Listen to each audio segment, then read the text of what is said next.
here we're talking restless leg syndrome and swelling because they kind of go hand in hand. We're going to start with the mechanics of what we can do both in office and what you can do at home. If you're pregnant, obviously, you're going to be mindful of your belly. You'll probably be laying on your side for this, but you're looking for lymphatic movement. So when you're swelling down at the base of your foot, you want to create fluid movement up toward the heart. We prefer BioFreeze because in this case, we're actually going to tape with kinesio tape afterward, which is also an aid in getting rid of inflammation. If you just have lotion at home, that is totally fine. But you want to be in this calf region, and you're going to be moving fluid up toward the heart, always toward the heart. And this should feel pretty good for any woman, especially if you're pregnant, but up toward the heart. Then, like I was talking about with the kinesio tape, if you want to use this, you can't do it wrong.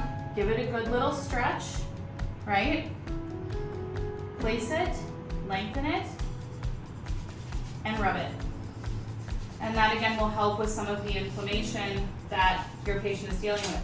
From there, you can also use a baking roller at home, or if you have one of these athletic rollers, you can be here. I'm gonna actually pull her pants down because it's not super comfortable on the skin.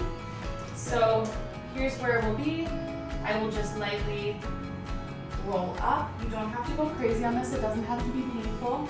You don't need to leave marks. Just nice movement up toward the heart, okay?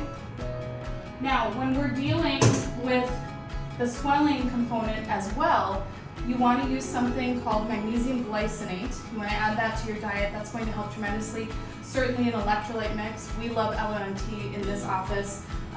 You're going to hear comments about the sodium component. It's not table salt, it's different.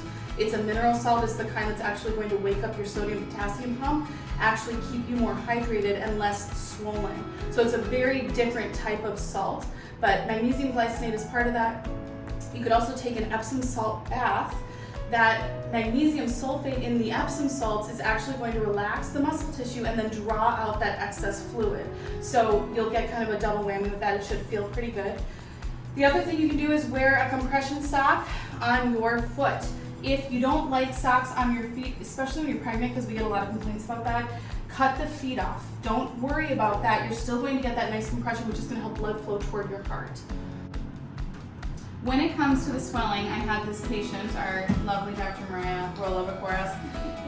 But when it comes to the swelling, you also want to keep your legs above your heart because, again, it's going to help with the drainage. We love the ball for so many things. I'm actually going to move it toward the end even more. Yep, beautiful. So it operates more like a bolster, but you keep it above your heart. Make sure that you're not laying flat on any surface. So in this case, obviously, we have it propped up on a wedge. But again, keeping these feet above the heart is going to help with swelling.